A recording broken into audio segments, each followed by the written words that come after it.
श्री स्वामी समर्थ सगळ्यांना स्वामी अनुभव या चॅनलमध्ये सगळ्यांचं स्वागत। श्री स्वामी समर्थांची आज मी सांगणार आहे एक अनुभव कथा। एकदा अक्कलकोट येथे स्वामी महाराज बसले होते। त्यांच्या चरणी रोज शेकडो भक्त येत। त्यात एक शेतकरी होता। तो फार गरीब होता। घर चालवणेही कठीण झाले होते, पण त्याचा स्वामींवरील विश्वास मात्र प्रचंड होता। तो रोज स्वामींना नमस्कार करून एक मूठ भाकरीचे तुकडे अर्पण करी। काही दिवस असेच गेले। एके दिवशी तो रडतच स्वामींच्या चरणी आला आणि म्हणाला, स्वामी, माझं शेत कोरडं पडलंय, जनावरांना चारा नाही, घरच्यांची उपासमार होते, आता मी काय करू?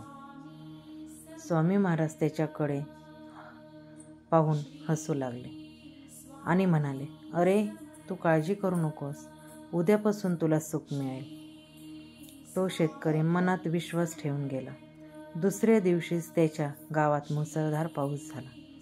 त्याचं कोरडं पडलेलं शेत हिरवगार झालं। जनावरांना भरपूर चारा मिळाला। काही दिवसात त्याला शेतात दुप्पट पीक आलं। तो आनंदाने धावत अक्कलकोटला गेला व स्वामींच्या चरणी डोकं ठेवून म्हणाला, स्वामी, तुमच्या कृपेने माझं आयुष्य बदललं, आता मला कधीही दारिद्र्याची चिंता नाही। स्वामी महाराज हसले आणि म्हणाले, अरे, हे माझं नव्हे तर तुझ्या विश्वासाचं फळ आहे। भक्ताचा विश्वास कधी व्यर्थ जात नाही। थोडक्यात सांगायचं झालं तर तात्पर्य म्हणजे स्वामींवर अथवा ईश्वरावर निस्सीम श्रद्धा आणि विश्वास ठेवला तर संकटे दूर होतात, जीवनात सुख समृद्धी येते। स्वामींवर विश्वास असेल तर तुम्हाला आजची कथा कशी वाटली हे कमेंट करून नक्की सांगा।